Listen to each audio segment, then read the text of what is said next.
Hello guys, my name is Karen. I am the Muslim Reaver on Instagram. I feel like a lot of you guys are gonna come from there. I just want to say thank you to everyone who has helped me understand Islam more. I don't have any Muslim physical friends around me, and the closest masjid is like 40 minutes away, so it's really hard for me to find a community, especially here in South Carolina. I don't see a lot of Muslims here, maybe because I'm more isolated, but yes, it's really hard for me. I can count on my hands how many Muslims physically I've seen here. But yes, I wanted to share my story because I feel like there's not a lot of people who do share the stories. I converted in December 28th, 2020. Let's rewind 8 months before I took my Shahada. I wanted to get closer to God. The only way I knew how to get closer to God was to study the Bible. This story is going to be all over the place because I didn't take any notes. So hopefully I can get everything into this one video. But my parents are Christian. They aren't really devoted. I never really went to church. My family on my mom's side are really devoted. I have 2 uncles that are pastors, and I never really liked church. Especially because it was always in Spanish, and Spanish is my second language. It just goes in one ear and out the other, so I never really had the chance to really understand Christianity, the concept of it. So 8 months before I took my Shahada, I really wanted to get closer to God. So I decided to buy a Bible, went to church, but because of COVID and all that stuff, I joined Elevation Church, which is a church in North Carolina. I live in South Carolina, but they would broadcast church online. So every Sunday, Saturday, I would go to church. Until one day, this video popped up. It was a Muslim versus Christian debate. It was 2 hours. I kept delaying the video. It just kept popping up and popping up. I was like, why is YouTube recommending me this video when I'm just starting to get closer to God? But I gave the video a chance, looked at the video fully, and that's when I started to get doubt. It just made more sense. So I started looking more into Islam. People like Ali Dawah, Muhammad Hijab. Sorry if I'm speaking a little quieter. I think my dad just came home. Okay, yeah, it was just watching a lot of videos of Islam, me praying a lot. The only way I knew how to pray was, get on your knees, put your hands right here, pray at night. The one thing about me is that I always pray for guidance. I always prayed to God to lead me to the right path. And I always told him that I trusted him. Yeah, 8 months later, I took my Shahada. It wasn't a set time. I took my Shahada at midnight. I was crying. I think I was just crying of the fact that I just wanted to get closer to God, but I didn't know how. Why am I getting emotional? I'm not even at the emotional part, but yes. When I woke up, I freaked out. I freaked out. I'm like, whoa, I don't even know how to pray. I don't even know how to do this. I don't even know how to do that. So, but I learned very quickly because of fear. I didn't want to make a mistake. And I basically started the new year as a Muslim. I really felt like I needed to wear the hijab. So I came out to my mom. Of course, all mothers want to take care of you when they don't know what you're doing. She kept saying that Jesus was God. I can't explain it. It's not ignorance, but it's more like, I know this is right, so you can't change my mind. And that was my mom. So there was a lot of tension between me and my mom for a while, but I still wanted to wear the hijab. I think she started to notice that I was going out with baggy clothes more. She would cry, and I would feel very, very bad about making her feel bad. A little background about my mom: she always had suicidal thoughts. My mom had a really bad childhood, so I don't blame her for that. I remember it was late January. She came up to me crying, and she asked me if I was still Muslim. She kept saying that I was giving her depression. I was making her feel bad. She told me that the day before she tried to commit suicide. She went out at 4 a.m. She got into one of our cars, I don't know which one, and she contemplated going out and crashing into something. It was almost like she was blaming it on me, but she didn't directly say it. So she kept asking me, am I still Muslim? Am I still studying Islam? And at that point I just decided to say no, that I'm no longer Muslim. and that she doesn't need to worry about it. I hadn't even been Muslim a month, but I learned how to pray very quickly. At this point in my life, I didn't have a job, so I prayed my 5 prayers every single day. So praying, going from not praying to praying every day and trying to do good deeds for your parents, it was very overwhelming, very overwhelming. I don't remember if it was after or before my mom came up to me with you know, that, and I had to lie. I told my dad about it. If you guys don't know me very well, I read a lot of books, and he told me that I was getting influenced too much and that the devil was influencing me. I was just in shock because he is my dad. He's the more lenient out of my mom.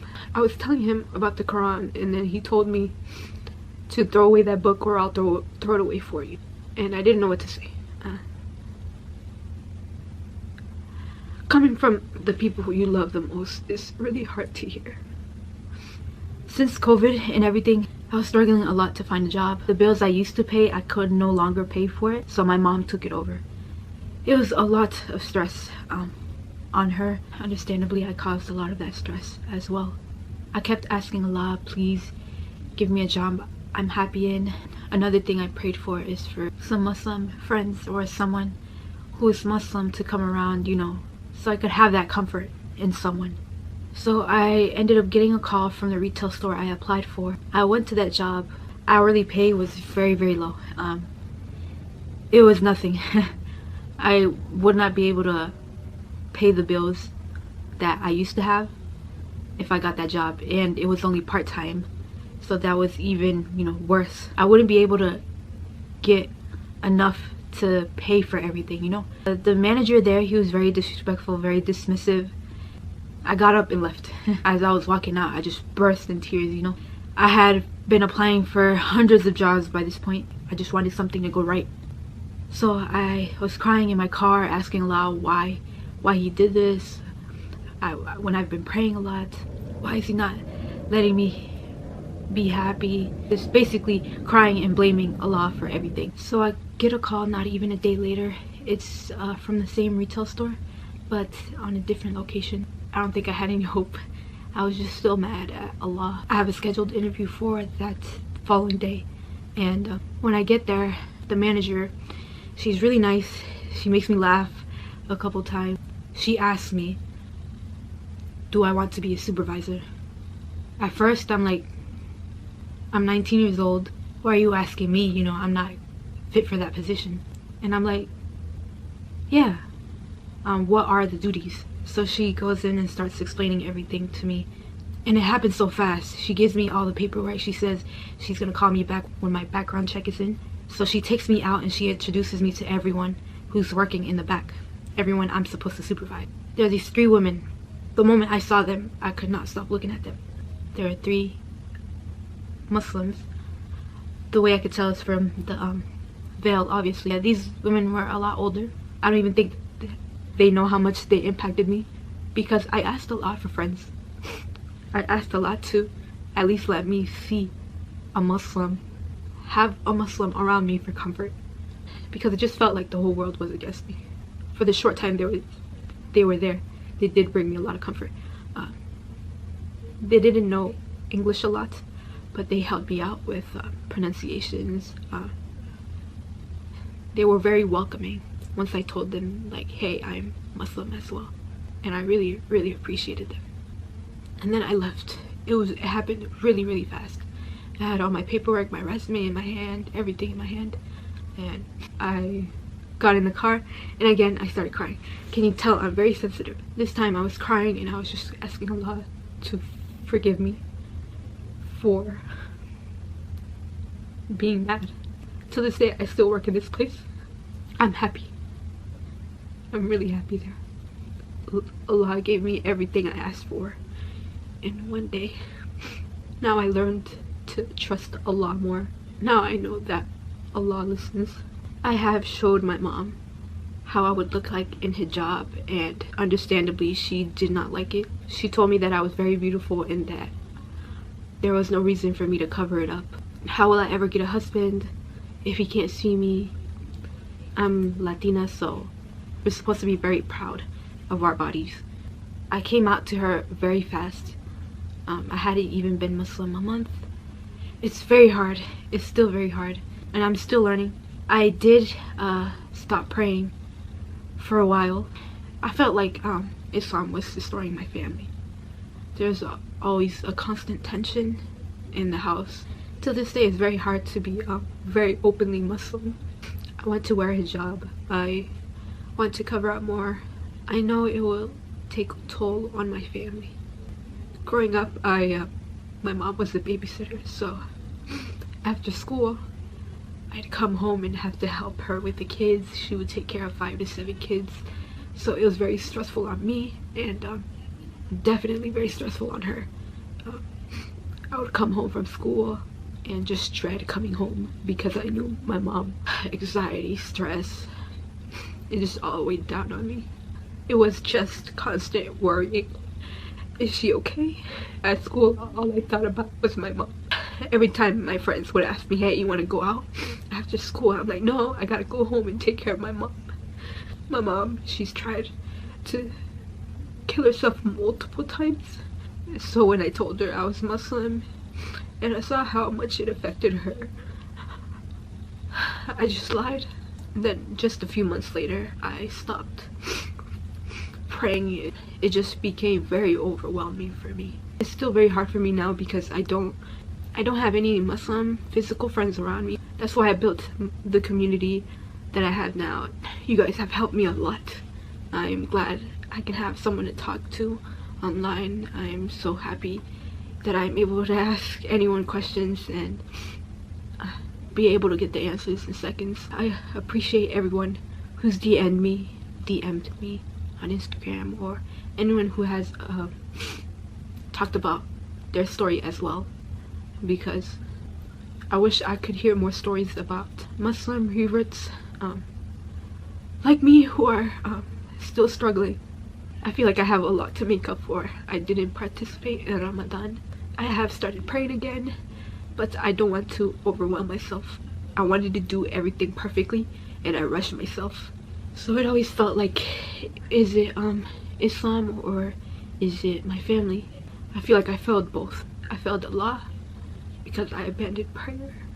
I failed my parents for not being the perfect daughter, for not making them happy, for making them disappointed in me, for making them depressed, scared. For all the reverts out there, just keep praying, keep pushing. Allah is gonna test you. Allah tests the ones he loves. It's gonna be hard. Just don't rush things. Some people will not accept you for who you want to be. I am 20 years old. I'm still very young. My dream is to, have kids that are Muslim, and me being the first, Muslim family in my family. But yeah, to the born Muslims, don't take advantage.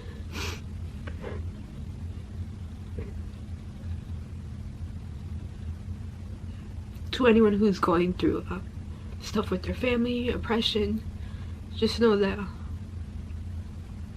Allah will always be there. Allah is always there. Make dua. Never stop making dua, never stop praying. Because at the end of the day, if you don't have anyone else, you have yourself and you have Allah. And that's pretty much all you need. I just want to say thank you for watching. Thank you for listening.